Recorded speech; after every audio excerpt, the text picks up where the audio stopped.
ini lebih dari 13 gitu. Nanti akan saya coba sharing, mungkin nggak semua, sebagian gitu. Karena pendekatan tertentu yang tidak menggunakan metodologi yang sesungguhnya. Termasuk roadmap-nya Dikti ya Bapak dan Ibu, itu juga kita kalau baca dengan baik-baik gitu, itu lebih banyak pada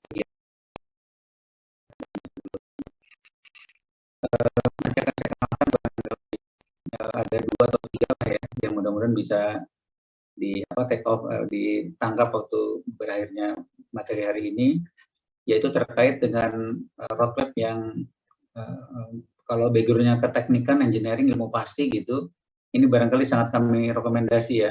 Namanya GOCA metodologi gitu. Ini bagaimana mengembangkan roadmap dengan GOCA. GOCA ini buatan NASA dari Amerika gitu. Kemudian ada juga teman dari Malaysia, kebetulan kami kenal baik, namanya Prof. Saharin. Prof. Saharin juga mengeluarkan satu buah metodologi roadmap yang juga sudah digunakan di berbagai belahan bumi ini gitu. Kalau nanti ada kesempatan panjang, saya akan coba sharing juga tentang Saharin metodologi. Kemudian ada bentuk-bentuk tipe-tipe roadmap, penyusunan roadmap yang baik dan benar, bagaimana memulainya, terutama buat dosen-dosen baru tadi ya, nanti coba saya akan sharing beberapa gitu. Dan kemudian kesalahan-kesalahan dalam penyusunan roadmap, ini juga nanti akan coba saya highlight beberapa. Minta contoh roadmap, nanti akan saya siap gitu ya. Bapak dan Ibu, ini kira-kira beberapa outline yang ingin saya sharing ke Bapak Ibu sekalian. Yang pertama kali adalah tentang penelitian gitu ya, nanti akan saya bahas sedikit. Ini dosen, kalau dosen tidak meneliti dari Tridharma Perguruan Tinggi, lalu bagaimana gitu ya. Ini harus ada, nanti akan saya kenalkan ada BOK, Body of Knowledge gitu. Saya mengerti di siang hari ini yang hadir tidak hanya yang background-nya IT, saya kira dari berbagai disiplin ilmu.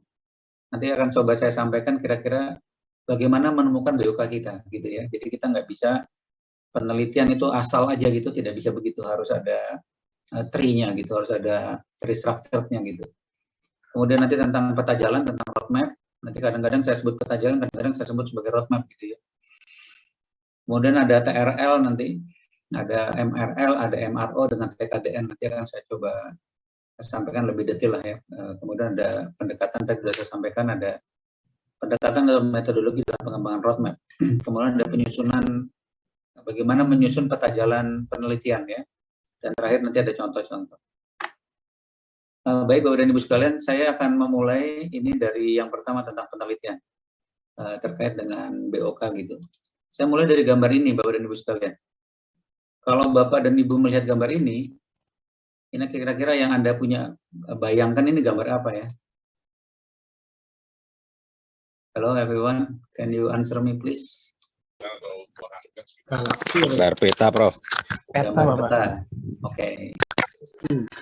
Gambar apa? Planet dari gunung planet. Oke. Peta, planet, apalagi tadi? Gimana? Lampu. Lahar dari gunung, lahar. Iya, Pak. Oke. Ada lagi? Jaringan lampu. Jaringan lampu. Oh, oke. Ya, dekat-dekat itu. Ada lagi yang lain? Satu lagi? Pembuluh darah otak. Nebula, Prof. Apa itu? Nebula. Nebula. Wah, mendekati Pak. Oke, bagus sekali. Jadi ini ngobrol-ngobrol dulu ya buat roadmap itu kemana sih gitu. Jadi ini adalah sebetulnya data yang diambil dari Gojek di Jakarta.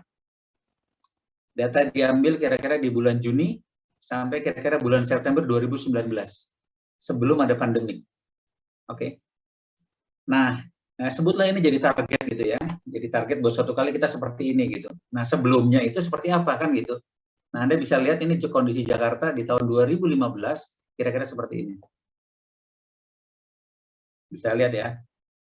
Jadi Bapak dan Ibu sekalian, kita harus bisa memvisualisasi di kepala kita masing-masing kondisi kita yang sekarang di dalam dunia penelitian ini seperti apa gitu. Petanya harus jelas. Kalau seperti begini ini peta Jakarta oke gitu. Nanti kita ingin buat seperti apa? Kalau nanti inginnya jadinya seperti gini gitu, di malam hari terang benderang seperti gini, itu alangkah indahnya gitu ya. Ini adalah visualisasi dari big data. Nanti mohon maaf banyak sekali penjelasan yang saya sampaikan. sesuai dengan background saya di ilmu komputer, contohnya di dunia komputasi gitu. Tapi nanti bisa diterapkan ke dunia lain gitu. Bapak dan Ibu sekalian, pada saat kita melakukan penelitian, harus ada roadmap-nya di dalam, dan roadmap ini nilainya tinggi sekali gitu ya, buat mendapatkan funding, baik di dalam ataupun di luar negeri gitu. Nah, kemudian kita harus punya mimpi yang jelas, terukur tadi dibilang, kira-kira ini bentuknya seperti apa, ini kira-kira bentukannya gitu, ini visualisasi datanya. Setelah lihat bentuknya, kita mulai harus berbicara interpretasi gitu ya. Interpretasi itu apa? Ada data, sudah digambar, diberikan value. Value-nya apa? Ini contohnya, Bapak dan Ibu sekalian. Ya, ternyata Gojek itu, ini saya selalu bilang, peneliti, kalau kita seorang peneliti bisa jadi bikin seperti Gojek begini gitu. Pak Nadiem ini buat saya bukan peneliti, tapi bisnismen gitu ya. Saya ingin melihatnya dari angle peneliti gitu. Saya bukan pengagum mati Pak Nadiem, bukan begitu, biasa aja. Saya hanya melihat ini satu bagian barangkali yang bisa dijadikan contoh gitu ya. Jadi yang bisa kita lihat ini dari sisi interpretasi ya, dari data yang tervisualisasi ini. Kalau kita lihat lebih ke dalam, ternyata ini luar biasa gitu. Gojek menjadi super aplikasi terdepan di Asia gitu. Super aplikasi artinya sudah menyeberang sampai keluar. Dan ini tidak mudah Bapak dan Ibu sekalian. Ya, ini betul-betul sebuah keberuntungan gitu. Kenapa begitu? Di dunia kita mengenal ada yang namanya CGI. CGI itu apa? Global Cyber Security Index. Di tahun 2017, posisi di Indonesia itu berada di posisi nomor 70. Apa tuh artinya nomor 70? Artinya jelek, Bapak dan Ibu, tidak bagus. Ya, jadi di CGI ini yang buat PBB ya, UN lewat ITU. Nah, ITU mengeluarkan CGI, Global Cyber Security Index. Nah, di dalam Cyber Security Index ini, kalau ranking kita di atas 50, negara tersebut harusnya tidak boleh melakukan transaksi online. Bayangkan kalau sampai sekarang kita dilarang transaksi online, gitu. Itu alangkah repotnya Indonesia itu gitu. Waktu lalu problem ini ditangkap dengan baik oleh Bappenas, kemudian ada BSSN baru aja dibentuk gitu. Nah, kita belajar dari sana ada 5 variabel besar. Yang pertama kali penguasaan teknologinya nggak bagus, yang kedua adalah SDM kita juga nggak bagus, yang ketiga kemampuan kolaborasi kita juga buruk. Ini nanti peneliti ini kelima variabel ini harus dapat gitu ya. Ya, jadi kolaborasinya buruk, kemudian organisasinya juga jelek, organisasi penelitiannya misalnya, ini organisasi cybernya juga buruk. Yang terakhir adalah regulasi gitu. Ini selalu saja di dunia ini kalau kita berbicara mengukur sesuatu, 5 variabel besar ini selalu yang dijadikan pokok utama di samping yang lain-lain. Nanti akan saya detailkan beberapa poin. Nah, apa yang terjadi dengan Gojek? Begitu kita tahu bahwa 2017 itu kita tidak boleh melakukan transaksi online, Bappenas bergerak, berbicara bahwa ayo diturunkan paling tidak 1 rankingnya. Nanti tahun demi tahun kita coba naikkan gitu.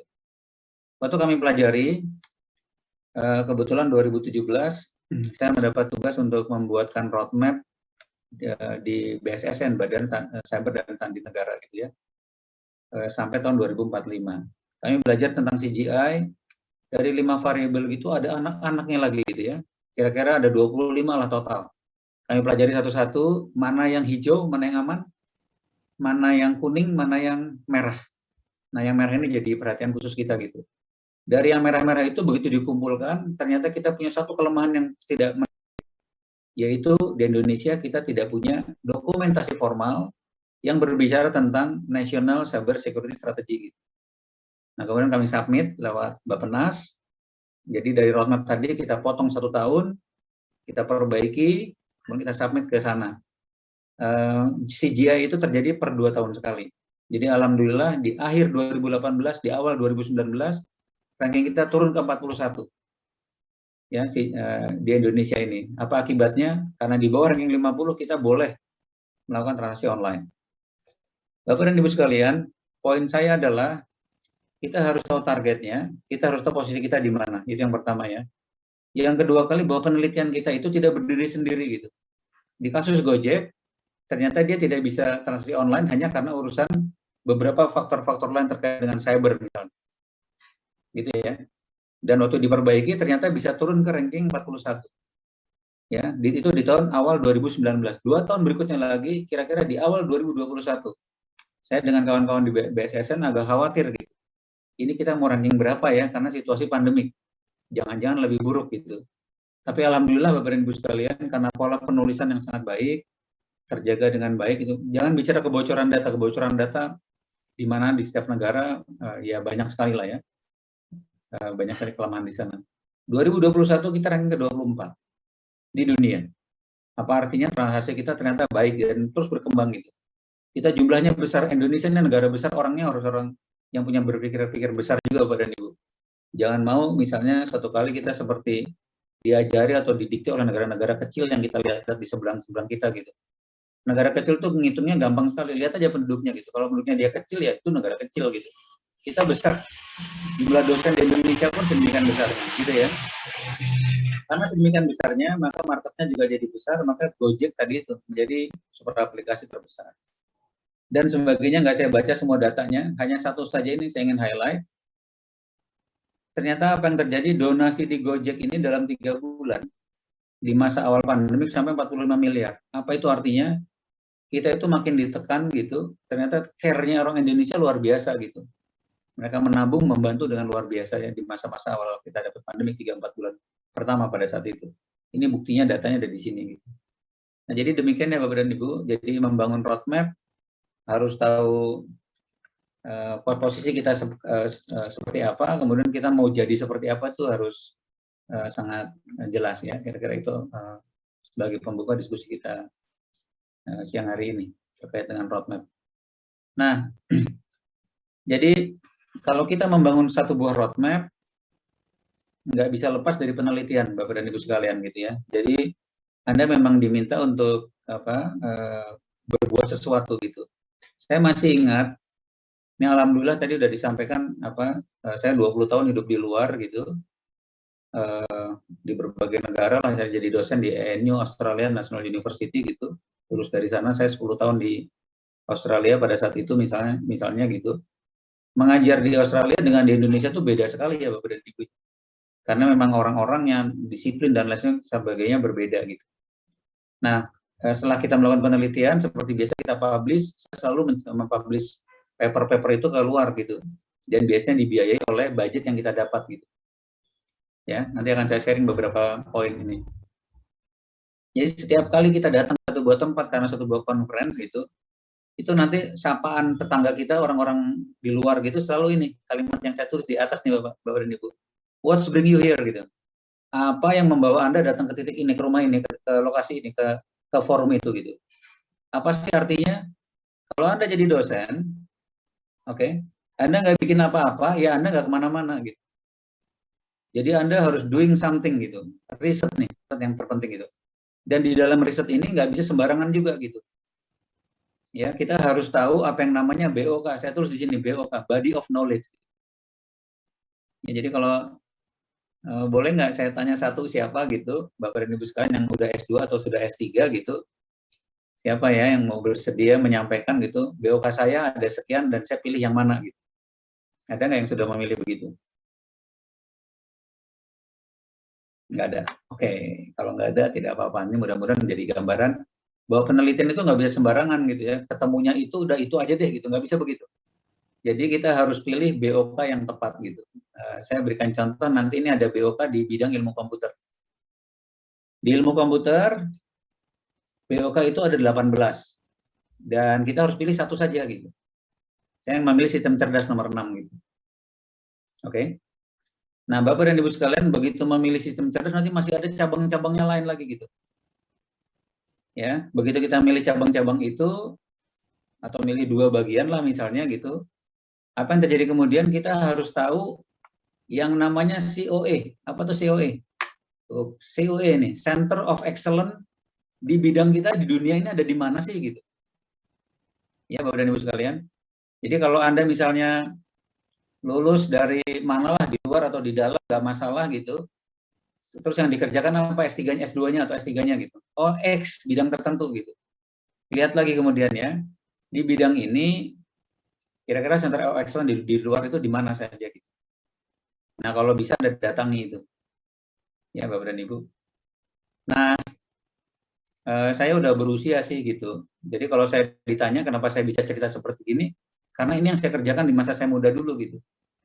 Begitu Anda memilih satu bidang ilmu tertentu, harus create something new, sesuatu yang baru, baik itu dalam bentuk konsep, oke, ataupun dalam bentuk satu buah produk gitu, atau prototype. Tapi prototype itu harus kita ingat bahwa prototype itu tidak bisa dipublish ya Bapak dan Ibu ya. Karena prototype itu bahasa saya adalah proof of concept gitu. Yang bisa dipublish ini konsepnya gitu. Konsep-konsep ini harus mengikuti body of knowledge yang Anda pilih ya. Gitu. Nah, di bidang saya buat contoh misalnya ini sekalian memanas-manasi saudara-saudara sekalian gitu. Waktu saya browsing-browsing, saya bekerja di mobile computing, saya bekerja di contact aware computing, ternyata harus pakai GPS gitu. Mulai saya bertanya ke saya sendiri gitu, GPS itu yang buat pertama kali siapa sih gitu? Penelitinya ya, atau senternya gitu, center of excellence-nya. Saya ketemu dua. Satu namanya Flash Lab. Nanti yang bekerja di IT senang GPS, tolongnya didatangi. Flash Lab adanya di mana? Di Seattle, di Amerika. Saya pernah jadi research fellow di sana gitu. Yang berikutnya lagi GPS juga bekerja lagi di dekat dengan kita di bawah di Sydney. Nama labnya Snap Lab, SNAP, Satellite Navigation and Positioning gitu. Dan dia ini Snap Lab itu sudah 45 tahun hari ini. Dan itu laboratorium yang dibuat oleh negara, keinginan negara dititipkan di perguruan tinggi tertentu. Namanya UNSW, University of New South Wales. Itu ITB-nya Australia lah kira-kira. Gitu ya. Kalau Flash Lab tadi yang di Amerika itu diletakkan di mana? Diletakkan di satu buah perguruan tinggi namanya Washington University. Gitu ya. Nah, kenapa diletakkan di perguruan tinggi? Karena ya penelitian biasanya dekat dengan dosen-dosen gitu. Kebetulan kalau Anda mengenal, pasti kenal Microsoft, kenal dengan Intel gitu. Intel itu prosesor itu senternya ada di Seattle gitu. Nah, kedua perusahaan ini bergabung membuat satu buah center of excellence, jadilah yang namanya Flash Lab. Saya sangat menyarankan cari bidang Anda apa di dunia ini, center of excellence-nya apa, karena apa? Mereka lah trendsetter gitu. Semua pekerjaan-pekerjaan itu diarahkan oleh mereka gitu. Kalau Anda bisa datang ke sana ngeliat culture mereka, mulai berinteraksi sama mereka gitu, nanti the way you think, the way you look akan different, totally different gitu ya. Nah, ini yang saya harapkan terutama pada peneliti-peneliti muda nih yang masih baru-baru gitu. Para peneliti muda itu, terutama masih baru-baru Bapak dan Ibu sekalian, jangan meneliti asal ketemu apa, ngerjakan publish. That's not good gitu ya. 10 tahun pertama, konsentrasi ke satu bidang tertentu, nggak boleh pindah, itu aja. Kalau diajak-ajak sama yang lain, itu mengotori konsentrasi Anda gitu. Nah, buat yang masih muda dan very bright gitu, udah sama-sama kita tahu ya. Di zaman saya dulu nggak ada itu Scopus, nggak ada itu yang namanya Q1 Q1-an gitu. Ya, Anda yang masih baru segera nih. Targetkan paling tidak Q1 gitu. Kalau meleset dikit turun ke Q2. Saya punya baru 12 orang yang lulus dari S3 yang saya bimbing di luar ya kebetulan Bapak dan Ibu. Di dalam ini baru satu lulus dari USU, sama satu lagi terakhir saya masih ada juga di university misalnya apa? Taylor University gitu. Saya ada anak Yaman misalnya. Dulu waktu S1 dengan saya bimbing, tiba-tiba S3 dengan saya lagi gitu. Saya selalu bilang sama keduanya, you nggak akan pernah bisa lulus S3 dari saya kalau nggak punya Q1 di Scopus. Saya paksa Bapak dan Ibu. Karena mereka muda, mereka punya kesempatan dan tahu medannya gitu. Ya alhamdulillah, yang satu yang namanya Ala itu udah dapat 2 lahap, silakan nanti dilihatnya. Satunya lagi anak USU, ini satu-satunya orang Indonesia pertama yang saya bimbing. Saya di Sampurna tapi kan nggak ada S2, S3 kami gitu. Jadi saya bimbing kawan-kawan di tempat yang lain gitu. Saya punya satu di USU, punya beberapa di Undip gitu. Saya bilang ya kasih saya agak bagus sedikit lah supaya dia kerja keras gitu. Dan mereka selalu saya bilang Bapak dan Ibu, tolong buatkan proposal, bukan proposal riset nih. Tapi proposal riset juga dimasukkan ke Simlitapmas gitu. Kalau dapat funding, 1/4 funding itu saya minta mereka menyiapkan paling tidak 25 juta rupiah ya. Nggak bisa dosen pemula nih, harus agak advance sedikit gitu. Dosen pemula terlalu kecil. Jadi kalau Anda dapatkan kelas 100-an gitu, yang 25 juta nanti itu bawa diri Anda sendiri 3 bulan entah kemana keluar ke Center of Excellence Anda gitu. Ya Bapak dan Ibu sekalian. Beberapa yang sudah saya kunjungi, diantaranya ada yang namanya Media Lab, nanti browsing ya, Media Lab di MIT gitu.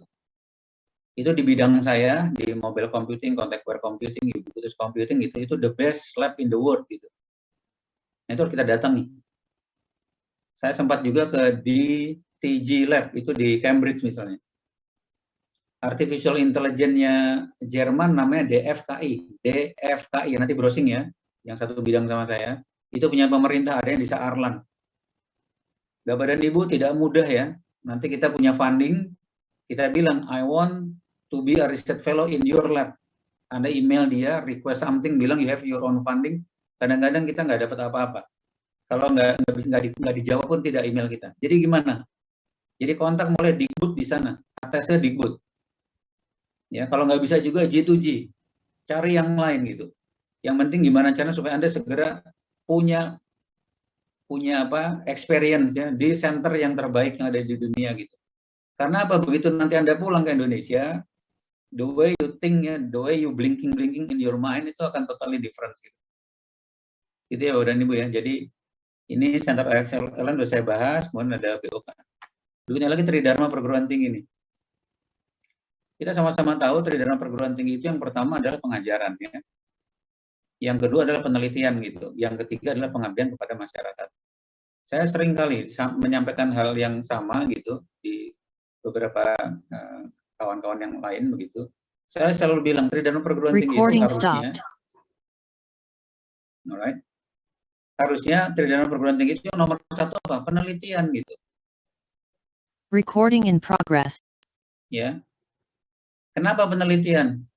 Kalau seorang dosen ngajar nih 5 tahun, 10 tahun, tiba-tiba nggak punya penelitian, saya kadang-kadang suka bingung juga gitu ya. Lah dosen ini kemudian ngajari di kelasnya apa ya gitu. Karena menurut saya, kan kita nggak bisa kan ngajari sesuatu yang sama terus selama 20-30 tahun. Lah emang dunia tidak bergerak, apalagi di dunia IT gitu. Jadi biasanya mahasiswa-mahasiswa itu untuk satu buah LO tertentu, learning outcome tertentu, saya kasih teori sebentar, terus mulai saya berbicara problem di daerah itu gitu. Dan waktu kita berbicara problem, apa tuh artinya? Butuh solusi. Problem dan solusi ini, ada problem harus ada solusinya, ini kan penelitian gitu. Kata kunci penelitian itu cuma 2, temukan strong problem dan temukan strong solution, that's it gitu. Cuman itu aja. Nah itu kita bawa ke kelas gitu. Kemudian di dalam membawa orang mahasiswa ngajar di kelas itu, selalu saja kan kita diminta supaya mahasiswa ini punya kemampuan yang namanya creative thinking gitu. Nah kemampuan creative thinking itu gimana?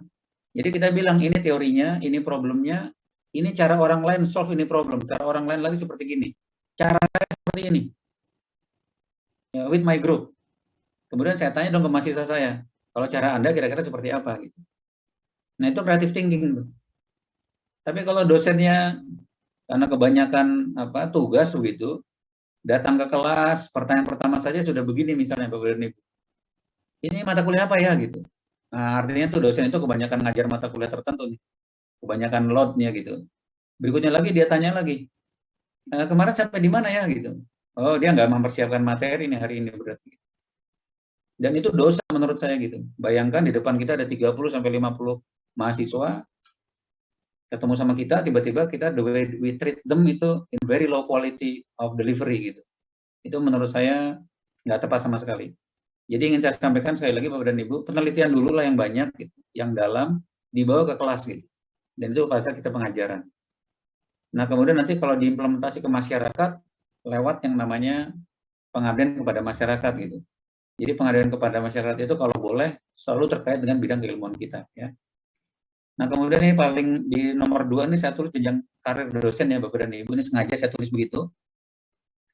Kenapa? Anda sekalian Bapak dan Ibu, saya nggak tahu di forum ini yang hadir sekarang 152 ini udah berapa orang yang profesor? Udah berapa orang yang profesor? Nggak ada ya? Alhamdulillah belum ada, mudah-mudahan. Kalau ada, that's fine, raise your hand, that's okay with me. Oke ya? Jadi gini Bapak dan Ibu sekalian, kalau Anda jadi dosen, mimpinya harus yang paling tinggi dong. Saya berharap misalnya yang baru dosen kemarin gitu ya 20 tahun, 15 tahun yang akan datang harus sudah profesor gitu. Karena persyaratan jadi profesor sekarang ini harus 20 tahun. Persyaratan lektor kepala 10 tahun gitu. Kecuali Anda luar biasa. Gitu ya. Nah, supaya jadi profesor itu ada syarat-syaratnya nih Bapak dan Ibu. 1, penelitiannya harus sesuai dengan jenjang tertinggi pendidikan yang ditekuni. Ya. Jadi penelitiannya harus sesuai dengan S3-nya Anda gitu. Kalau profesor sekarang harus S3. Kalau Anda belum S3, cari jalan supaya S3 secepat-cepatnya. Oke. Jadi penelitiannya harus inline dengan S3-nya. Yang kedua kali, prodinya harus inline dengan penugasannya. Ya. Yang berikutnya lagi apa? Pengajaran. Waktu Anda ngajar, mata kuliah yang Anda ajar itu harus berelasi dengan bidang keilmuan yang Anda tekuni. Oke. Saya bisa bilang ini begini karena di LLDT 3 itu saya kebetulan jadi asesor Javung gitu, udah 4 tahun. Kemudian di nasional level dari 104 orang jadi asesor untuk naik LK dan GB, saya salah satu diantaranya gitu. Hanya 104 orang. Ya, itu pun kebanyakan dari negeri atau dari UIN lah begitu ya. Kalau yang dari swasta sedikit sekali, hanya 8 orangan saya kira. Seperti demikian ya. Jadi tolong gitu ya, Anda jangan, jadi mengajar pun kalau dapat assignment bukan bidang kita ya nggak boleh, jangan mau mengajar itu gitu. Negosiasi dengan Kaprodi gitu. Ini dulu ya, saya kira yang basic-basic dulu. Nah, kemudian kita sama-sama tahu kalau Anda bekerja di kurikulum itu kalau boleh gitu, kalau dari Aptikom, saya kebetulan aktif di Aptikom, masih ketua pengembangan kurikulum, saya selalu sampaikan kawan-kawan, ada paling tidak minimum 2 niche area, ada 2 bidang yang ditekuni. Jadi prodi tersebut harus ada 2 bidang yang ditekuni. Kalau di bidang saya misalnya, mohon maaf ini bidangnya contohnya ilmu komputer gitu, satu misal networking gitu, internet networking, network computing ya. Satunya lagi misalnya terkait dengan artificial intelligence misalnya, kalau dia bidangnya di prodi ilmu komputer gitu. Kalau nanti di prodi Anda sekalian silakan pilih dari BOK tersebut mana 2 saja gitu, atau lebih lah, minim jangan 1, karena lulusnya nggak boleh sama, harus beda-beda gitu. Nah, apa sih artinya Bapak dan Ibu sekalian? Penelitian dosen nanti itu bukan hanya buat keuntungan dosennya sendiri, tapi juga keuntungan prodi dan juga untuk menguntungkan mahasiswa kita gitu. Gitu ya. Nah, biasanya per 5 tahun sekali setiap prodi itu hasil penelitiannya ditanya nih sama Dikti ya. What is your contribution in your niche area gitu. Di niche areanya apa gitu. Nah, kontribusi tersebut tentu saja akan diturunkan dari hasil penelitian. Dan di dalam melakukan penelitian harus ada roadmap-nya gitu. Oke, nanti sebelum menuju ke roadmap, saya lanjutkan dulu. Saya tulis di sini ya, Bapak dan Ibu sekalian, ada riset unit, ada riset group, ada riset center. Apa sih nih ketiganya bedanya gitu? Jadi kalau riset unit biasanya, ini dulu saya desainkan buat beberapa perguruan tinggi di luar gitu, di IAIUM, di UTM gitu. Ini kami diskusi, ini kira-kira hasilnya ya. Di Indonesia saya sering juga menyampaikan hal yang sama. Jadi silahkan temukan 4 orang dosen gitu, kemudian membentuk riset unit, yang dia lakukan nanti itu pertama membaca paper sama-sama, belajar problem yang dikembangkan, kemudian dari 4 orang itu masing-masing harus nulis proposal.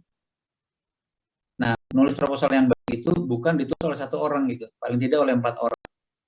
Sama seperti rekomendasi di Scopus per 31 Desember 2018, di Scopus itu yang direkomendasi paper itu kalau dipublish minimum oleh 4 orang autor gitu.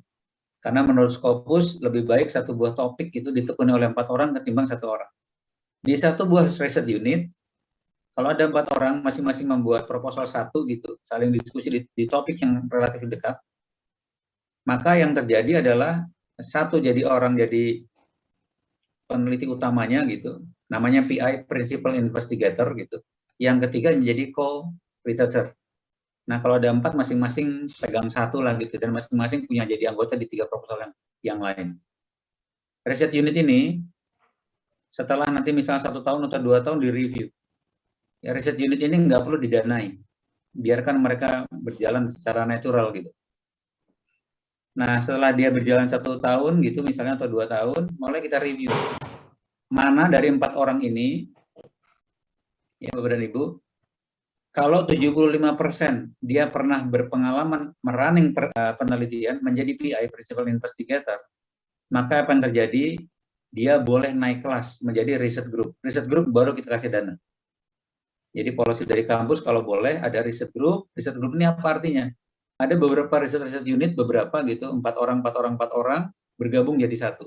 Tapi harus dalam disiplin ilmu yang sama. Oke. Nah, Nanti kalau udah 10 sampai 15 tahun, produknya terus di titik yang sama dan terus digali, dikerjakan betul gitu. Ini harusnya sudah mulai pelan-pelan di nasional level, harusnya mulai lead gitu, mulai jadi sesuatu. Kalau riset center ini apa gitu? Ini seperti riset group, bedanya kalau riset center ini dia bisa multidisipliner. Jadi yang ilmu sosial bergabung dengan ilmu eksakta gitu, sains gitu, kemudian dia bisa membuat penelitian bersama-sama. Nah, ini biasanya disebut sebagai research center. Nah, kalau sudah 10-5, ada juga riset unit yang memang tidak mau dia gitu. Dia maunya eksklusif berempat aja gitu. Sampai 5 tahun, sampai 10 tahun gitu. Jadi nggak boleh pindah-pindah ke bidang ilmunya, Bapak dan Ibu. Dan ini kerangka kita gitu. Dan ini dikelola prodi. Kalau prodi terlalu kecil, naik kelas sedikit. Kalau ada jurusan dengan jurusan, atau dengan departemen, atau dengan fakultas gitu.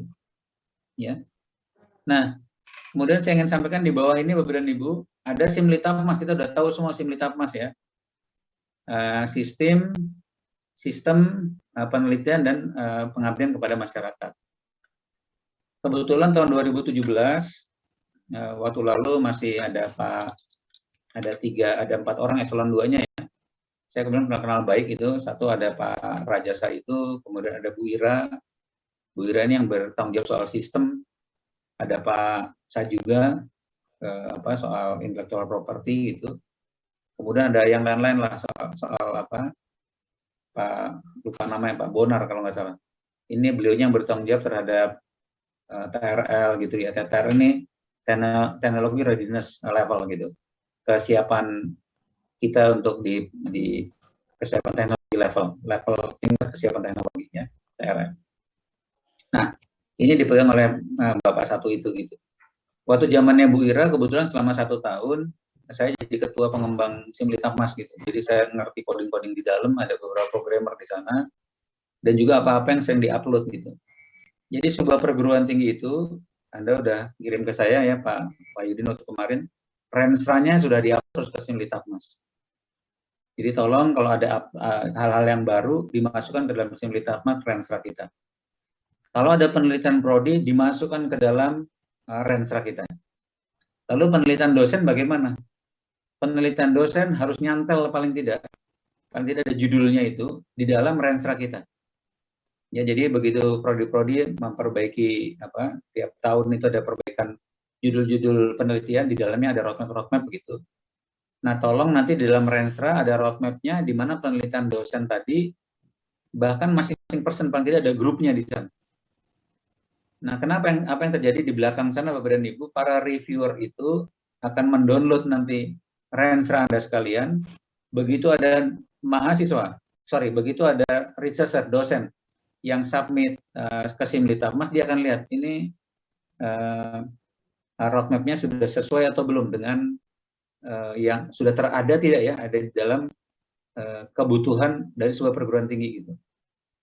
Jadi dari sisi perguruan tinggi harus punya RIP itu ya, rencana induk pengembangan atau rensra, di mana dia ini arahnya kemana gitu, disiplin ilmu apa yang ingin dia tonjolkan nantinya, yang dia akan berkontribusi gitu. Ya Bapak dan Ibu ya.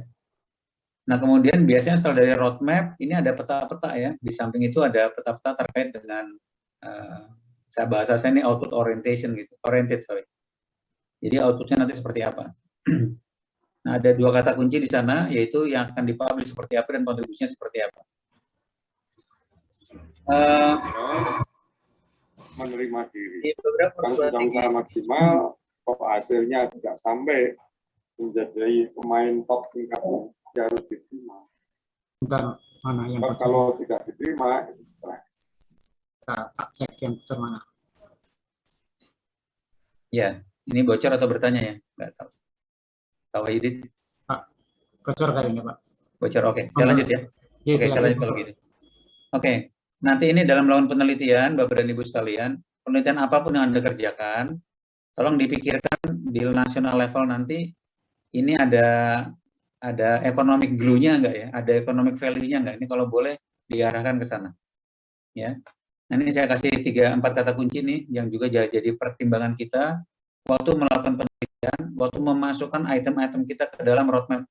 Baik di level individual roadmap, penelitian kita individual, maupun di penelitian di levelnya risk group gitu.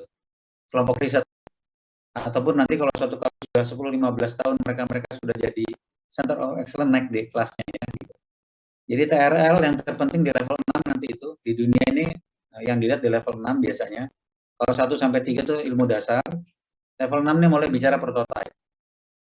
Kami bicara implementasi dan tidak mudah Bapak dan Ibu. Berikutnya lagi ada MRL. MRL ini adalah tentang sebenarnya berbicara tentang manufacturing readiness level. Ini biasanya di bidang engineering lah gitu. Kemudian ada MRO. MRO ini apa? Maintenance.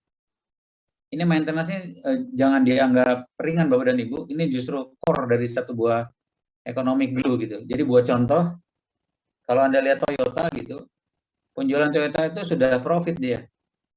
Tapi memaintenan dengan ribuan atau bahkan jutaan kendaraan Toyota, itu untungnya jauh lebih besar lagi. Ya, justru mereka bermainnya di MRO. Nah, kita inginnya supaya TRL, MRL, dan MRO ini lokal orang Indonesia yang kerjakan gitu. Dan supaya ini harus terjadi, ya peneliti-peneliti kita nih harus berangkat perlahan-lahan sampai ke level tertentu. Kalau sekarang masih belum terbayang, tidak apa-apa. Tapi perlahan-lahan mudah-mudahan ada disangkutkan di kepala Anda sekalian, nanti pada saatnya 10 tahun yang akan datang, misalnya jadi nyangkut nih gitu.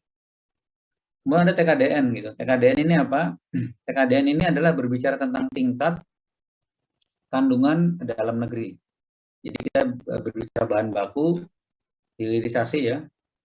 Jadi yang dijual jangan cuma bahan baku gitu. Kalau boleh ya produk jadi gitu. Nah produk jadi ini diantaranya adalah peneliti kita di dalam negeri yang mengembangkan gitu ya. Oke, ini kira-kira sebagai awalan gitu untuk melihat tentang roadmap tidak bisa begitu saja ya. Bapak dan Ibu sekalian, pengembangan roadmap ini tidak ada kesepakatan harus A, harus B, itu nggak ada gitu ya. Jadi yang ada cuman seperti rambu-rambu gitu. Ini sebaiknya seperti demikian gitu. Jadi Anda boleh menulis dengan cara apa saja roadmap Anda gitu. Jadi roadmap ini hanya framework. Yang terpenting adalah kontennya sendiri gitu. Di dalamnya itu apa yang akan Anda buat gitu. Ya, memberikan impact atau tidak gitu. Nah, ini saya tulis di berikutnya ya. Jadi waktu mengembangkan roadmap harus bicara kontennya. Waktu bicara kontennya, saya kasih 2 kata kunci Bapak dan Ibu. Yang pertama adalah area ya. Pilih area yang tepat pada saat Anda ingin menulis roadmap. Harus di bidang yang Anda tekuni. Dan hati-hati betul begitu Anda tertarik dengan satu bidang tertentu, Anda lihat lagi. Ini sudah berapa lama di lapangan gitu. Contoh di bidang saya, kalau saya bekerja di deep learning itu, deep learning ini bagian dari neural network, artificial intelligence gitu. Oh, ini masih baru nih. Kelasnya masih ya 2000-an lah gitu. Tahun 2000-an ini masih termasuk baru 20 tahunan gitu. Tapi kalau Anda masuk ke dalam satu buah bidang ilmu dasar gitu, sudah 100 tahun di sana dan pemainnya banyak, maka apa yang terjadi? Kita mengerjakan apa saja, tahu-tahu orang lain bilang udah pernah dikerjakan oleh orang lain. Ya ini yang nggak tepat gitu. Jadi pilihlah area yang baru, tetapi berkembang dengan cepat dan Anda segera bisa jumping ke sana. Waktu memilih area ada satu persyaratan lain, yaitu bahwa Anda punya passion ya, punya semangat untuk mengerjakan itu. Gitu. Kalau Anda nggak punya semangat cukup, jadi apa poinnya mengerjakan sesuatu? Nggak bisa sambil lalu. Harus punya disiplin ya, kita ini untuk supaya jadi sesuatu. Yang kedua ide. Ide ini ide ya. Jadi ide ini sangat berharga Bapak dan Ibu. Idenya dibagi jadi 2 nih. Yang satu adalah menemukan problem yang strong, satunya lagi adalah menemukan solusi yang strong. Bagaimana menemukan problem yang strong dan solusi yang strong? Ya pertama baca gitu, ikro gitu. Baca paper sebanyak-banyaknya, cari paper yang baik. Saya ada tekniknya untuk itu. Ya, jadi Anda harus baca, ada magic number-nya, saya punya magic number 77 14 misalnya, 14 14. Tujuannya buat apa? Dalam 2 bulan waktu gitu, itu paling tidak sudah bisa capture 100 paper hanya di satu topik tertentu. Nah, dari sana kita mappingkan. Dari setelah kita mappingkan, mulai kita coba kerjakan seperti orang kerjakan di sana satu-satu. Ya, Anda nggak akan pernah bisa membuat sesuatu hal yang baru sebelum Anda mengenal apa-apa yang sudah ada di lapangan di bidang tertentu. Ya, setelah kira-kira nanti baca 200-an paper, sudah bisa dikonstruk gitu, sudah bisa melakukan critical thinking, membuat critical report, membuat mind mapping gitu, kemudian mulai dikerjakan satu-satu, membuat planning begitu. Nah, dari sana baru kita bicara hal yang baru. kemudian bisa dipublish ya. Bapak dan Ibu. Berharapan. Lanjut ya. Berikutnya lagi, Bapak dan Ibu, supaya nanti hasil penelitian ini keluar produk yang baik dan kira-kira bisa laku di pasar gitu, coba pilih ide-ide ini ya. Saya kasih 3 kata kunci nih. Yang pertama kali coba kaitkan dengan sesuatu yang berhubungan dengan mati hidup orang gitu. Ya.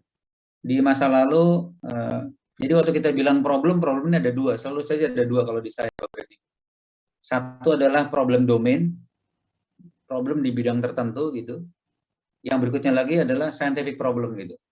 Secara keilmuan ini apa yang akan kita selesaikan gitu ya. Jadi problem domain misalnya yang paling gampang lah ya di ilmu kesehatan gitu, misalnya sakit malaria gitu. Ya ternyata malaria sampai hari ini masih salah satu the killer disease gitu. Gitu misalnya ya. Waktu kita dalami penyakit malaria, ternyata penyakit malaria itu ada 14 jenis bakteri. Dan masing-masing bakteri itu ternyata antara 10 sampai 14 variabel per satu bakteri. Nah, kalau dokter tiba-tiba mengira-ngira tertentu, tiba-tiba salah obatnya, bukan makin sembuh karena sakit malarianya, malah makin sakit gitu. Jadi Anda bayangkan ada 14 jenis bakteri, ada sekitar 10 sampai 14 variabel, itu kalau kita bikinkan matriks demikian besarnya, buat memilih nggak gampang. Itu namanya problem domain, problem di penyakit malaria. Nah, scientific problemnya bagaimana gitu? Bagaimana caranya kalau ada 14 kali 14 matriknya itu, kita mendapatkan hasil terbaik yang paling optimal, ini klasternya masuk ke klaster mana? Misalnya seperti itu, string. Atau kita bikin optimisasi gitu ya. Mana yang paling optimal untuk satu kondisi tertentu. Kemudian jadi obatnya tertentu. Nah itu saya bilangnya sebagai scientific problem. Dan ini terkait dengan mati hidup gitu. Nah ini biasanya bisa punya tempat yang cukup baik untuk penelitian gitu. Yang berikutnya lagi ini mass product ya. Jadi kalau satu kali jadi produk bisa di copy dengan banyak nggak gitu? Bisa memberikan impact yang besar tidak? Ya, Bapak dan Ibu sekalian ya. Oke, ini berikutnya lagi secara cepat aja saya ingin sampaikan supaya kita bisa diskusi panjang gitu ya.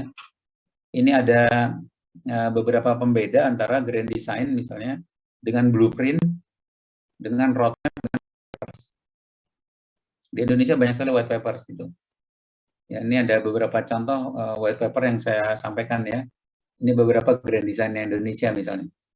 Nah kalau boleh nanti roadmap perguruan tinggi harus nge-refer ke grand design di negeri tercinta ini gitu. Nah kemudian masuk ke prodi, mulai bicara di level universitas atau di level fakultas begitu, kemudian baru ke person kita gitu. Jadi sudah saya sampaikan tadi ada problem domain, kemudian ada scientific problemnya kita masukkan ke dua-duanya gitu ya. Kalau grand design ini biasanya berbicara tentang policy ya, arah kebijakan gitu. Misalnya kalau perguruan tinggi adalah perguruan tinggi untuk mencapai suatu tujuan tertentu. Kalau blueprint ini biasanya agak teknis gitu. Jadi ingin membuat sesuatu, langkah-langkahnya seperti apa. Buat rumah gitu, nah blueprintnya seperti apa. Sebelum dia jadi kita udah punya bayangan nanti saluran airnya seperti apa kalau itu gedung gitu. Ini sama nih, cetak biru idenya blueprint. Sementara kalau roadmap ini didefinisikan sebagai berikut ya Bapak dan Ibu. Ini dokumen tentang teknik perencanaan yang fleksibel, jadi setiap saat ini setiap dokumen memang fleksibel. Begitu lingkungan berubah, itu harus dimodifikasi. Contoh ya, akibat ada pandemik, setiap roadmap harus segera dimodifikasi, diarahkan ke impact dari pandemik tersebut. Kemudian biasanya jangka panjang, bisa 5, bisa 10, bisa 20 tahun. Dan pada saat melakukan perencanaan Bapak dan Ibu, karena mengandung jangka panjang, maka harus punya metodologi mengembangkan roadmap yang tepat gitu. Kenapa begitu? Kalau kita berbicara misalnya 5 tahun pertama gitu ya, dari sekarang sampai tahun 2025, kita bisa bikinkan roadmap dengan cara prediksi. Apa artinya prediksi? Punya data yang lama, kita predik tahun depan bagaimana, tahun berikutnya lagi seperti apa, dan lain sebagainya. Kita sama-sama tahu kalau kita memprediksi, makin panjang waktunya, noise-nya makin tinggi. Kalau noise-nya udah sangat besar, apa yang terjadi? Tidak ada gunanya memprediksi gitu. Jadi kalau habis 5 tahun, begitu masuk ke tahun ke-6 sampai ke-10, sebaiknya tidak melakukan prediksi. Lalu yang dilakukan apa? Yang dilakukan adalah yang biasanya disebut sebagai foresight. Foresight itu seperti memandang ke depan gitu. Kita mau jadi apa, ditarik ke belakang. Gitu ya, itu foresight. Di dalam foresight banyak metode-metodenya Bapak dan Ibu dalam pengembangan roadmap. Salah satu diantaranya misalnya yang sering disebut sebagai scenario planning.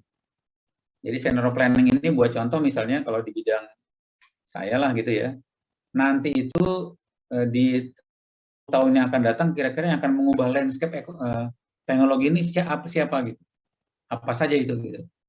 Nah itu kita jadikan satu buah bahan untuk mengembangkan scenario planning. Ya.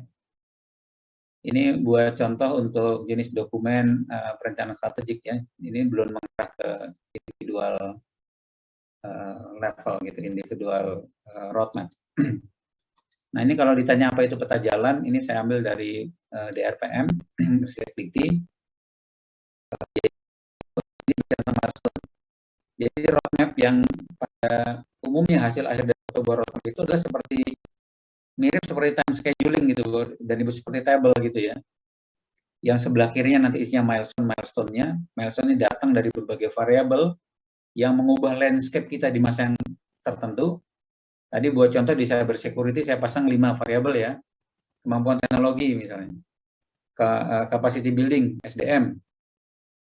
Karena tidak akan jalan teknologinya gitu kalau komponen SDM-nya rendah.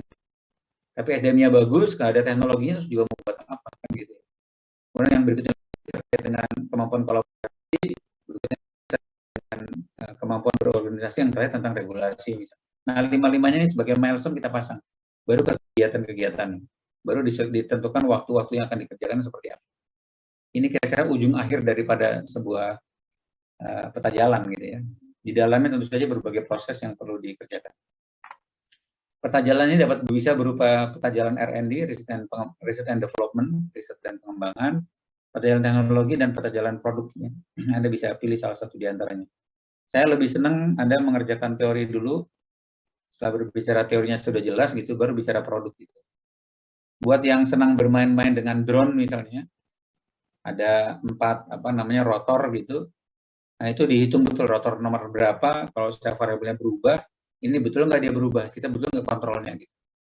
Nah ini kita bangunkan rumus matematiknya begitu. Ya, kita baru bermain-main dengan perangkat-perangkat yang kita kembangkan gitu. Nah kemudian satu peta jalan dapat mencakup 3 bagian sekaligus. Ini ada riset dasarnya. Tadi sudah saya sampaikan kalau riset dasar berbicara TRL-nya tuh 1-3 gitu. Riset terapan mulai dari 4 sampai 6, ujungnya nanti ini adalah prototype, baru riset pengembangan. Kalau di luar negeri riset pengembangan disebutnya sebagai pre-commercialization. Biasanya budgetnya besar-besar. Sudah miliaran gitu. Ya, di Indonesia masih belajar ini kita di sini. Kemudian peta jalan sebaiknya ditampilkan dalam bentuk grafik, ada sumbu X sama sumbu Y-nya, kemudian kita akan mengarah kemana. Nah, itu nih Bapak dan Ibu sekalian. Ini yang saya criticize. Kalau kita bicara fishbone, Ishikawa itu, ini sebenarnya hanya tools ya. Tools di mana kita berbicara dari sesuatu yang pendek saja gitu, satu penelitian tertentu. Tapi kalau kita berbicara roadmap satu perguruan tinggi, itu sebaiknya menggunakan metodologi. Contohnya tadi itu ya. Maaf ini pesawatnya lewat, ganggu suaranya barangkali. Jadi yang penelitian kita bisa dalam bentuk diagram tertentu atau fishbone, tapi untuk roadmap level perguruan tinggi atau level negara gitu, nah ini tidak bisa pakai fishbone. Itu nggak cukup, fishbone hanya menggambarkan sesuatu yang kecil saja gitu. Peta jalan penelitian bukan alur peneliti atau metode gitu. Ya nanti metodologi adanya di dalam proposal penelitian. Di dalam proposal penelitian salah satu diantaranya adalah peta jalan. Dan Bapak dan Ibu sekalian, peta jalan ini sekali lagi harus link ya. Peta jalan individual ini harus link ada di dalam link seranya, di dalam range seranya perguruan tinggi. Peta jalan ini harus disarankan ada luaran atau outcome peta jalan dapat berupa hak kekayaan intelektual. Saya menyarankan waktu membaca hak kekayaan intelektual ini sebaiknya bentuknya paten gitu. Karena kalau hanya pencatatan karya saja itu untuk kepangkatan misalnya tidak ada nilainya untuk orang-orang engineering gitu misalnya. Kecuali ada orang seni ya.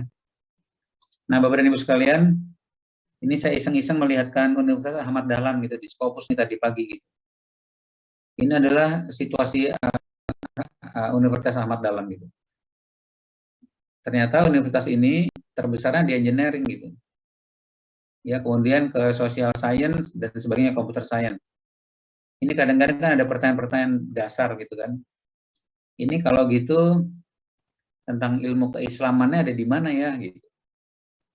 Atau jangan-jangan engineeringnya harus mengandung sesuatu ya terkait dengan keislaman gitu. Misalnya seperti itu. Nah ini saya kira perlu juga gambaran lah gitu ya Bapak dan Ibu sekalian ya.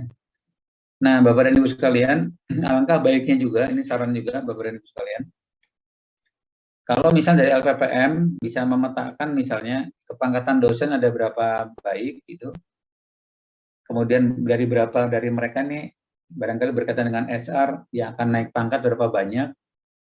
Nah kemudian mulai nih setahun kita punya target berapa paper gitu. Pengalaman saya di Australia dan di Malaysia, atau di Malaysia lah ya, semua riset university, UM, UTM dan sebagainya itu, dalam setahun mereka punya beban dari negara itu 3.000 impact factor. Ya. Jadi kalau ada publish di Scopus, ada SGR gitu, itu dikalkulasi sama dia.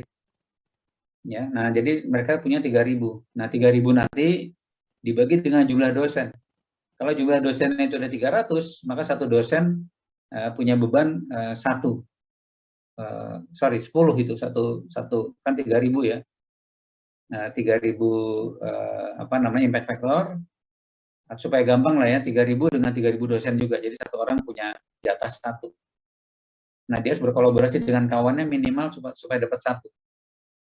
Kalau sudah dapat 3.000 impact factor dari negara dapat budget besar gitu. Kalau di Indonesia polanya sebenarnya ke PTNBH gitu ya. Sayang sekali belum dilingkan dengan pola yang seperti saya sampaikan barusan. Di Commonwealth country itu hal yang sangat umum. Di bawah ini ada beberapa catatan. Roadmap penelitian adalah sebuah dokumen kerja secara rinci ya, yang mengintegrasikan seluruh rencana dan pelaksanaan penelitian dalam rentang waktu tertentu. Nah, roadmap ini, peta jalan ini dibagi mulai dari atas nih ya, perguruan tinggi, nanti refernya ke negara, ke Dikti, ke Bappenas gitu-gitu ya, atau ke ke industri, Kementerian Perindustrian begitu. Nanti akan saya sharing beberapa slide dari Kementerian Perindustrian. Nah dari sana itu menjadi basis pengembangan roadmap di perguruan tinggi. Ya, yang dari luarnya, yang dari dalam juga tentu saja harus ada pandangan dari dalam. Kemudian dari level fakultas memandang dari perguruan tinggi, kemudian ke prodi studi program, kemudian ke dosen. Yang saya ingin sampaikan di dalam studi program, sudah saya sampaikan tadi, minimum 2 niche areanya. Ya. Jadi kalau misalnya prodinya ilmu komputer gitu, mohon maaf ini, contohnya IT gitu. Nah kemudian dua bidang ya di studi program nih, di prodi gitu ada 2 yang ditekuni. Satu tadi networking, satu lagi misalnya image processing gitu. Maka dosen-dosen ini yang ada, mau berapapun itu jumlahnya, ya dibagi 2, sebagian mengerjakan image processing, sebagian mengerjakan yang lain. Nanti di prodi yang lain, di bidang yang berbeda, gitu psikologi gitu misalnya, ya Anda masuk ke bidang psikologi. Nah kemudian gini juga Bapak dan Ibu, ini jadi peta kita nih, di perguruan tinggi Anda, ini petanya gitu ya. Nah ini yang mau dinaikkan yang mana gitu. Kalau konsentrasinya mau tetap di engineering, letakkan budget terbanyak di engineering. Ya penelitian didorong di engineering misalnya. Tapi kalau misalnya, oh saya mau naikkan soal agama ini adanya di Art and Humanities atau barangkali dekat dengan Social Sciences, ya keduanya kita naikkan gitu. Saya ingat waktu sharing dengan kawan-kawan dari UIN di Jakarta, saya Hidayatullah, rektornya sahabat baik saya itu Prof. Amane Lubis gitu. Apa yang terjadi? Kita lihat bahwa 3 pertama tidak ada hubungannya dengan dunia keislaman gitu. Jadi sambil bercanda saya ledek mereka, ini UIN ya harusnya berganti nama dari Universitas Islam Negeri menjadi Universitas Teknologi Islam Negeri gitu. Karena ternyata teknologinya lebih banyak yang dia kerjakan ketimbang keislamannya, misalnya seperti itu. Kemudian berarti harus dikembalikan dong ke jalurnya, betul gitu. Jadi penelitian terhadap ke dunia keislaman barangkali dinaikkan. Ya, diletakkan budgetnya di sana, gitu ya. Jadi roadmap perguruan tinggi nanti akan mempengaruhi profil roadmap kita di masing-masing dosen gitu. Dan saya sudah sampaikan tadi, begitu Anda memilih satu buah roadmap tertentu, bentuknya bebas tentu aja ya roadmap itu. Tapi yang penting kontennya gitu. Kontennya harus disesuaikan dengan BOK yang Anda tekuni, body of knowledge yang Anda tekuni. Oke. Barangkali ada pertanyaan. Pertanyaannya biasanya begini. Saya lulusan dari bisnis, misalnya. Saya nggak tahu BOK saya bagaimana ya gitu. Jadi Bapak dan Ibu sekalian menemukan BOK itu nggak sulit-sulit amat gitu ya. Jadi cari asosiasi ya di bidang yang Anda tekuni. Kalau Anda senang bisnis di bidang bisnis, mana sih di dunia namanya gitu, apa namanya gitu. Nah, asosiasi yang besar itu biasanya mereka itu mengeluarkan yang namanya BOK gitu. Di saya asosiasi terbesar ada dua, ICM dengan IEEE. Mereka berdua mengeluarkan BOK tentang ilmu komputer gitu. Keluarlah 18. Di sisi informasi beda lagi gitu. Masih ICM juga dengan IEEE, tapi grup yang berbeda dan dia menemukan ada 48 BOK, body of knowledge. Ya. Kalau nggak ada juga gimana gitu. Saya bidang tertentu yang nggak ada temennya gitu. Ya Anda tentukan sendiri, barangkali di komunitas kita di dalam. Ini buat contoh Bapak dan Ibu, ada satu buah prodi baru yang diakui oleh negara. Namanya BD. BD ini apa? Bisnis digital gitu. Yang satu ilmu tentang bisnis, satu lagi tentang digitalisasi. Nah, kalau ditanya apa BOK-nya, separuh adalah bisnis, separuh adalah bisnis digital, ilmu komputasi gitu. Nah, mulai kita konstruk gitu ya, apa-apa sih sebenarnya poin di dalam dunia BD ini, bisnis dengan digital, digitalisasi ini, gitu ya. Nah, kemudian terakhir ini peta jalan dapat memberikan gambaran produktivitas dari akademik sendiri. Jadi cara tahunya ya kita lihat ya, target kita setahun berapa, dapatnya berapa, satu orang kena beban berapa masing-masing. Ini dikalkulasi oleh LPPM. Dari peneliti atau individu, kemudian ke kelompok peneliti atau research unit, atau tadi ya, ada research center, kemudian ada research group gitu. Di level di universitas dan universitas gitu yang dapat diketahui. Dari sana kita bisa tahu naik turunnya gitu. Di Scopus kita bisa lihat ya, sebetulnya per tahun itu jumlah secara total naik atau turun bisa terlihat. Nah, Anda mau pasang di target ke berapa gitu. Kalau Anda bekerja sudah sampai ke level decision gitu, kepala LPPM dan lain sebagainya, data-data ini sangat diperlukan ya Bapak dan Ibu. Dalam setahun, tahun kemarin berapa publikasi dari UAD gitu, misalnya tahun sebelumnya berapa, dan sebagainya. Oke, saya lanjut lagi. Ini tentang prinsip dasar penyusunan roadmap penelitian dan kiat-kiat menyusun roadmap penelitian. Saya ringkas saja nih Bapak dan Ibu. Ini penulisan roadmap nih agak teoritis sedikit ya, ringkas, jelas, padat gitu. Menggunakan format tertentu, dapat dikerjakan, terukur, ya, adjustable, terinci, dan sebagainya ya. Nggak saya baca satu-satu. Kemudian kiat-kiat dalam penyusunan, saya akan sampaikan core-nya setelah ini ya. Ini adalah tentang roadmap penelitian yang disusun berdasarkan bidang keahlian dosen. Jadi harus sesuai dengan waktu mengerjakan pasca sarjana dulu apa gitu. Terus kemudian ini prioritas gitu ya, dan harus inline dengan penyandang dana gitu. Ya. Bapak dan Ibu sekalian, di masa saya masih di seberang, di Australia khususnya, kami hire satu tim ya, nggak satu orang, 3 orang gitu, yang memang dia ahli tentang bagaimana siklus funding gitu, baik di Australia sendiri ataupun di luar gitu. Nah, orang-orang tadi kemudian membuat seperti timeline, bukan roadmap nih, timeline, kapan-kapan sih dia terima proposal dan lain sebagainya gitu. Nah, kawan itu tadi, itu kemudian dia akan datangi setiap kaprodi. Kalau di kita kaprodi lah ya, kalau di sana head of department gitu, untuk bilang bahwa ayo ini tinggal 3, 4, 5 bulan lagi funding ini akan jalan. Orang yang bersangkutan juga tahu variabel-variabelnya gitu.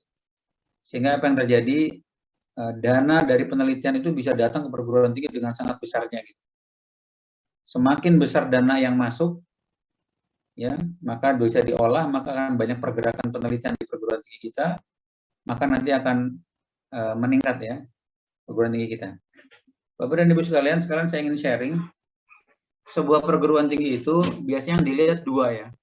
Satu namanya adalah rankingan perguruan tinggi, ranking berapa gitu. Satu lagi adalah tentang akreditasi. Baik akreditasi dalam negeri maupun di luar negeri. Di Indonesia sedang ramai sekarang, di zaman Pak Nadiem dibuka akreditasi internasional. Kalau Anda dapat, Anda langsung dapat A gitu kan ya. Nah, di LL Dikti 3, kebetulan saya sering dapat tugas untuk perankingan perguruan tinggi, sudah 2-3 kali begitu, beberapa kali malah, dan juga kadang-kadang terkait dengan akreditasi. Setelah saya pelajari berbagai variabelnya, ternyata variabelnya itu yang terbesar hanya 4 besar ya Bapak dan Ibu, untuk perankingan dan akreditasi. Nanti ini bisa kita inline-kan dengan roadmap kita, ya, dari sisi tadi jumlah publikasi dan penelitian yang dapat dipublikasikan gitu ya. Jadi variabel yang pertama kali itu apa? Yang pertama kali adalah riset output. Oke. Jadi memang nanti tugasnya saya kira Kaprodi dengan Kepala LPPM untuk bekerja bersama-sama untuk menentukan kontribusi masing-masing prodi ini seberapa besar tahun depan gitu. Harus terpetakan itu. Nah, waktu saya berbicara riset output, di bawahnya ada banyak variabel-variabel lain. Yang pertama kali ini kolaborasi dengan orang di luar berapa banyak itu perlu dicatat. Yang internasional berapa, yang nasional berapa. Yang berikutnya lagi, ketersediaan funding. Dari internal berapa, dari eksternal berapa. Ya. Ini variabel-variabel detailnya, tapi variabel yang terbesarnya adalah riset output. Variabel yang kedua, ini terkait dengan kegiatan mahasiswa. Jadi kalau dari Dikti atau dari pemerintah ada kegiatan kemahasiswaan, sebaiknya Anda ikut itu, karena poinnya besar gitu. Jadi kalau ada kegiatan yang kita buat sendiri dan tidak ada kaitannya dengan pemerintah gitu, Dikti atau yang lain, maka itu nggak ada poin, nggak ada tempatnya di sana, nggak ada rumahnya gitu. Dan ini perlu dipersiapkan ya. Contoh seperti PKM, bukan pengabdian kepada masyarakat, tapi program kreatif mahasiswa gitu, ya, GK, dan beberapa lah kegiatan-kegiatan mahasiswa yang ada di Dikti gitu ya. Kemudian itu variabel pertama tadi riset output, yang kedua kali adalah kegiatan kemahasiswaan, yang ketiga adalah pangkatan dosen Bapak dan Ibu, kualitas daripada dosen gitu ya. Jadi semakin banyak yang pangkatnya tinggi, itu biasanya ranknya makin tinggi gitu. Nah, kalau ketiga variabel ini bagus, biasanya variabel yang keempat juga bagus, yaitu quality of management gitu. Nah, ini tentu saja sangat berkaitan dengan roadmap gitu dalam sebuah penelitiannya. Saya kira itu mudah-mudahan cukup menjelaskan. Di dalam mengembangkan roadmap sudah saya sampaikan, ini kira-kira problem terbesarnya apa gitu ya. Ini problem nomor 1, yang paling penting gitu. Jadi kalau kita berbicara tentang fokusnya ke orang gitu, ini bicara tentang basic need gitu, misalnya. Ya akan ada 8 billion orang gitu. Ini konsekuensinya memang dahsyat ya, sisi politik dan sebagainya gitu. Yang kedua tentang climate nih. Karena ada G20 ya dan Ibu, ada 3 variabel besar itu, kemudian dikaitkan dengan climate. Kita juga ada istilahnya ada COP yang kemarin jalan ke nomor 26 ya. Jadi juga tentang climate gitu. Nah, kenapa? Kita ingin bertahan bahwa climate bumi ini kalau boleh naiknya paling tinggi hanya 1,5 derajat saja, 1,5 saja gitu. Kenapa? Kalau 4 derajat, apa yang terjadi? Kemungkinan besar daerah-daerah subtropis itu menjadi tidak sehat untuk ditanami. Yang kedua kali esnya akan mencair, dan kalau es mencair nanti pulau-pulau di Indonesia banyak yang tenggelam gitu. Yang tidak menarik lagi karena nanti orang-orang dekat-dekat kutub utara dan selatan nggak ada tanah buat ditanami, di crop gitu, di agriculturing dengan teknologi nggak bisa. Akhirnya dia akan datang ke tengah, datang ke kita gitu. Itu jadi masalah besar. Ya, ini bagian-bagian yang sangat bagus diteliti. Kemudian berkaitan dengan the new way of life, di sini kehidupan sehari-hari, kita mengenal ada smart 5.0 ya, ada intelligent, ada industri revolusi 4.0 dan sebagainya gitu. Kemudian berkaitan dengan teknologi, misalnya ada biotek dan lain sebagainya. Nah, silakan nanti problem-problem yang besar-besar seperti begini, kalau bukan bidang Anda nggak apa-apa, masukkan ke dalam domain problem gitu. Tapi harus bisa ditemukan scientific problemnya apa, gitu ya. Oke, kemudian berikutnya lagi ini ada research question. Bapak dan Ibu sekalian, di Indonesia ini kadang-kadang agak unik ya. Saya lihat misalnya judulnya itu begini, permasalahan gitu. Tapi di dalamnya adalah research question gitu. Jadi waktu Anda nulis tesis atau membimbing tesis mahasiswa, tolong juga ini jadikan perhatian Bapak dan Ibu sekalian, harus bisa dibedakan antara problem statement dengan research question gitu. Problem statement itu biasanya negasi, sesuatu yang negatif, pakai not, harganya mahal gitu, unfortunately gitu-gitu. Ya, itu namanya research problem. Tapi kalau kita berbicara research question, itu yang pakai tanda tanya tuh. Ya. Nah, kita biasanya terbalik gitu. Bilangnya research problem, keluarnya pakai tanda tanya gitu. Nah, ini harus dibenahi. Saya banyak sekali berpapasan dengan problem yang sama. Kemudian berikutnya lagi saya ingin bahas sedikit soal TRL ya, tingkat kesiapan teknologi. Ini TRL tingkat 1 sampai tingkat 3 sudah saya sampaikan tadi, ini riset dasar. Ya. Kemudian ini mulai kerjasama, ini mulai dengan perusahaan. Ini biasanya di level 7, 8, 9. Ya, 7-nya udah agak sedikit ke sana. Ya, sampaikan tadi, TRL itu dengan industri mulai diperhitungkan kalau sudah di level 6, yaitu sudah ada prototype. Ya, ini baik di NASA ataupun di mana begitu, ini sudah bicara di level 6. Ya, ini contoh di beberapa perangkat lah ya, dari level 1, 2, terus ke level sekian. Poin saya apa? Pada saat Anda hunting misalnya di Simlitatmas itu ilmu-ilmu dasar, maka harus diikuti TRL-nya gitu. Nggak bisa Anda bicara di penelitian terapan gitu, 1 sampai 4 itu artinya, sementara Anda kejar yang level 9 gitu, mau dijual ke komersialisasi, itu nanti proposal akan ditolak. Gitu. Ya, karena tidak sesuai gitu ya. Nah, ini kemudian dari TRL ini ada 3 staging, sudah saya sampaikan tadi. Ini adalah untuk riset dasar, ini untuk riset terapan, kemudian ada riset pengembangan. Ini pre-com, ya, pre-commercialization.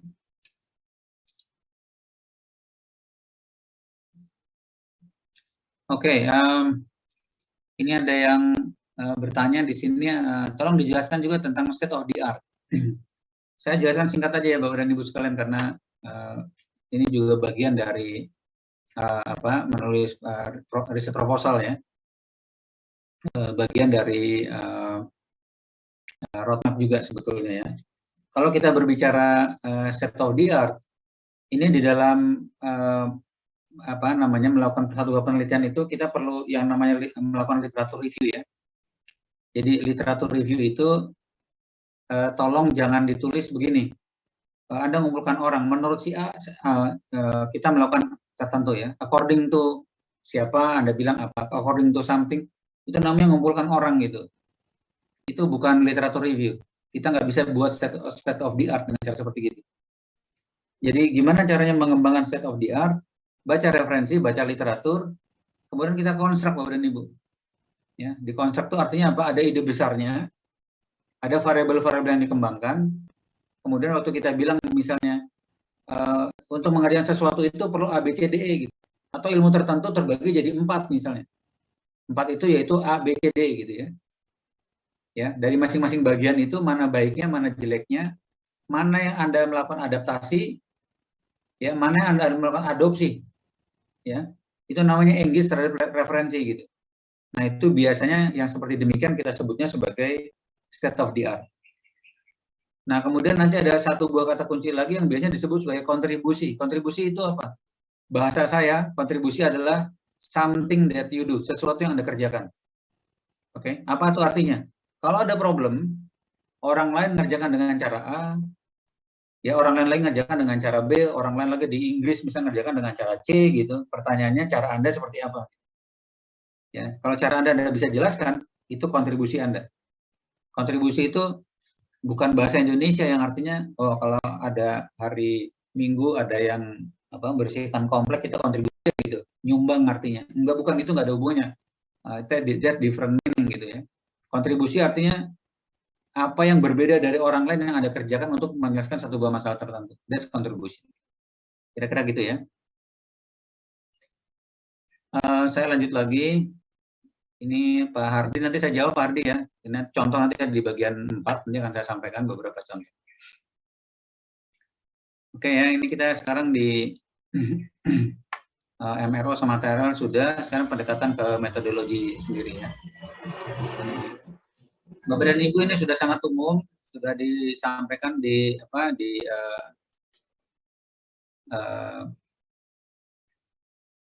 maaf sebentar. Ini sudah disampaikan di DRPM gambar ini gitu, saya ambil dari mereka ya. Jadi ini ada range institusi. Biasanya ini diketuk palu di Senat. Kebetulan saya sudah 2 periode ketua Senat di Sampurna University, gitu udah biasa lah. Kemudian di sini ada kebijakan pada range institusi ya. Kemudian ada kebijakan-kebijakan lain. Oke. Ini kemudian ada riset unggulan yang dipilih yang mana sebagai niche area dari perguruan tinggi tersebut. Kalau prodi Anda bukan sebagai riset unggulan, nggak masalah ya Bapak dan Ibu. Cantumkan tetap, tapi bukan sebagai riset unggulan di institusi tersebut. Nah kemudian ini kita nih, topik penelitian gitu. Kita melakukan R&D-nya di mana, yang dikembangkan apa saja gitu, mengembangkan teori apa, nah ini rota penelitian kita. Jadi ransa institusi, ini adalah topik penelitiannya. Tolong dalam menulis topik penelitian Anda paling tidak ada satu gitu ya, ada satu kata kunci yang ada di sana gitu. Karena para reviewer proposal Anda itu akan nanti melihat betul nggak yang akan Anda kerjakan ini ada dalam rensanya perguruan tinggi.